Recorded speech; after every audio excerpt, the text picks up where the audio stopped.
ನಮಸ್ಕಾರ. ಕತೆ ಪ್ರಾರಂಭವಾಗುವುದು ಸೂರ್ಯವಂಶದ ಸಗರ ಚಕ್ರವರ್ತಿಯಿಂದ. ಸಾಮ್ರಾಜ್ಯ ವಿಸ್ತರಣೆಗಾಗಿ ಸಗರನು ಅಶ್ವಮೇಧ ಯಾಗವನ್ನು ಕೈಗೊಂಡಾಗ ಇಂದ್ರನು ಅಸೂಯೆಯಿಂದ ಯಾಗದ ಕುದುರೆಯನ್ನು ಕದ್ದು ಪಾತಾಳ ಲೋಕದಲ್ಲಿ ಧ್ಯಾನಸ್ಥರಾಗಿದ್ದ ಕಪಿಲ ಮುನಿಗಳ ಆಶ್ರಮದಲ್ಲಿ ಕಟ್ಟಿಹಾಕಿದನು. ಇದನ್ನು ಅರಿಯದ ಸಗರನ 60,000 ಮಕ್ಕಳು ಕುದುರೆಯನ್ನು ಹುಡುಕುತ್ತಾ ಭೂಮಿಯನ್ನೇ ಅಗೆದು ಪಾತಾಳಕ್ಕೆ ಇಳಿದರು. ಅಲ್ಲಿ ಕುದುರೆಯನ್ನು ಕಂಡ ಅವರು ಕಪಿಲಮುನಿಗಳೇ ಕಳ್ಳನೆಂದು ಭಾವಿಸಿ ಅವರನ್ನು ಅವಮಾನಿಸಿದರು. ಆಗ ಕಣ್ಣು ತೆರೆದ ಮುನಿಗಳ ಕೋಪಾಗ್ನಿಗೆ ಎಲ್ಲರೂ ಕ್ಷಣಾರ್ಧದಲ್ಲಿ ಸುಟ್ಟು ಭಸ್ಮವಾದರು.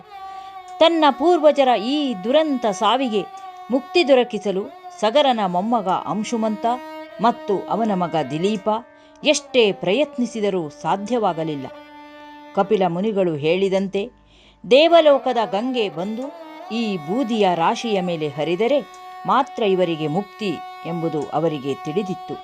ಆದರೆ ಸ್ವರ್ಗಲೋಕದಲ್ಲಿರುವ ಗಂಗೆಯನ್ನು ತರುವುದು ಸಾಮಾನ್ಯದ ಮಾತಾಗಿರಲಿಲ್ಲ. ಆಗ ಬಂದವನೇ ದಿಲೀಪನ ಮಗ ಭಗೀರಥ. ರಾಜ್ಯದ ಸುಖಭೋಗಗಳನ್ನು ತ್ಯಜಿಸಿ ತನ್ನ ಪೂರ್ವಜರ ಸದ್ಗತಿಯೇ ಜೀವನದ ಗುರಿ ಎಂದು ಸಂಕಲ್ಪ ಮಾಡಿದನು. ಹಿಮಾಲಯದ ಗೋಕರ್ಣ ಕ್ಷೇತ್ರಕ್ಕೆ ತೆರಳಿ ಅನ್ನಾಹಾರವನ್ನು ಬಿಟ್ಟು ಗಾಳಿ ಮಳೆ ಎನ್ನದೆ ಬ್ರಹ್ಮನನ್ನು ಕುರಿತು ಉಗ್ರ ತಪಸ್ಸು ಮಾಡಿದನು. ಅವನ ಭಕ್ತಿಗೆ ಒಲಿದ ಬ್ರಹ್ಮದೇವನು, ಭಗೀರಥ, ಗಂಗೆಯನ್ನು ಭೂಮಿಗೆ ಕಳುಹಿಸುತ್ತೇನೆ. ಆದರೆ ಆಕಾಶದಿಂದ ರಭಸವಾಗಿ ಬೀಳುವ ಅವಳ ವೇಗಕ್ಕೆ ಭೂಮಿಯೇ ಪಾತಾಳಕ್ಕೆ ಕುಸಿಯಬಹುದು. ಆ ವೇಗವನ್ನು ತಡೆಯಬಲ್ಲ ಶಕ್ತಿ ಇರುವುದು ಆ ಕೈಲಾಸವಾಸಿ ಶಿವನಿಗೆ ಮಾತ್ರ. ನೀನು ಶಿವನನ್ನು ಒಲಿಸಿಕೋ ಎಂದು ಸಲಹೆ ನೀಡಿದನು. ಭಗೀರಥ ಧೃತಿಗೆಡಲಿಲ್ಲ.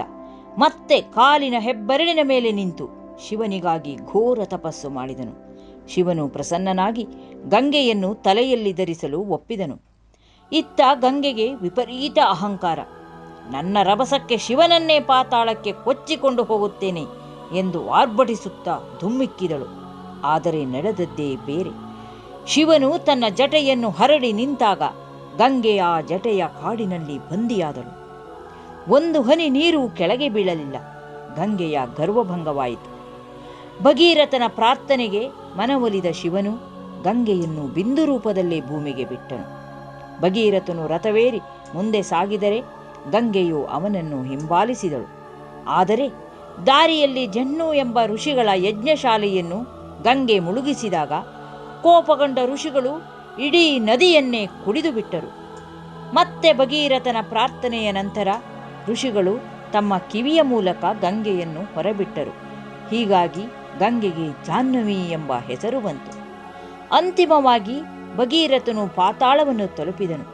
ಗಂಗೆಯು ಸಗರನ ಪುತ್ರರ ಭಸ್ಮದ ರಾಶಿಯ ಮೇಲೆ ಹರಿದಳು. ಆ ಪವಿತ್ರ ಸ್ಪರ್ಶದಿಂದ ಪಾಪಗಳೆಲ್ಲವೂ ತೊಳೆದು ಪೂರ್ವಜರಿಗೆ ಸ್ವರ್ಗ ಪ್ರಾಪ್ತಿಯಾಯಿತು. ಭಗೀರಥನ ಅಸಾಧಾರಣ ಪ್ರಯತ್ನದಿಂದ ಭೂಮಿಗೆ ಬಂದ ಗಂಗೆಯು ಭಾಗೀರಥಿ ಎಂದು ಕರೆಸಿಕೊಂಡಳು.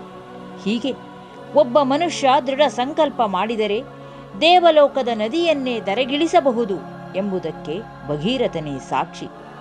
ಎಷ್ಟೇ ಅಡೆತಡೆಗಳು ಬಂದರೂ ಸೋಲದೆ ಛಲಬಿಡದೆ ಪ್ರಯತ್ನಿಸಿದರೆ ಯಶಸ್ಸು ಖಂಡಿತ. ಇದಕ್ಕಾಗಿಯೇ ಇಂದಿಗೂ ಕೂಡ ಯಾರಾದರೂ ಕಠಿಣ ಕೆಲಸವನ್ನು ಸಾಧಿಸಿದರೆ ಅದನ್ನು ನಾವು ಭಗೀರಥ ಪ್ರಯತ್ನ ಎಂದು ಕರೆಯುತ್ತೇವೆ. ಈ ಕತೆ ನಿಮಗೆ ಕಲಿಸುವುದು ಇಷ್ಟೇ. ಗುರಿ ಎಷ್ಟೇ ದೊಡ್ಡದಾಗಿರಲಿ, ನಮ್ಮ ಪ್ರಯತ್ನ ಪ್ರಾಮಾಣಿಕವಾಗಿದ್ದರೆ ಪ್ರಕೃತಿಯೇ ನಮ್ಮ ಸಹಾಯಕ್ಕೆ ನಿಲ್ಲುತ್ತದೆ. ಈ ಕತೆ ನಿಮಗೆ ಇಷ್ಟವಾಗಿದ್ದರೆ ಲೈಕ್ ಮಾಡಿ, ಶೇರ್ ಮಾಡಿ, ನಮ್ಮ ಅಮ್ಮನ ಧ್ವನಿ ಚಾನಲ್ಗೆ ಸಬ್ಸ್ಕ್ರೈಬ್ ಮಾಡಿ. ಧನ್ಯವಾದಗಳು.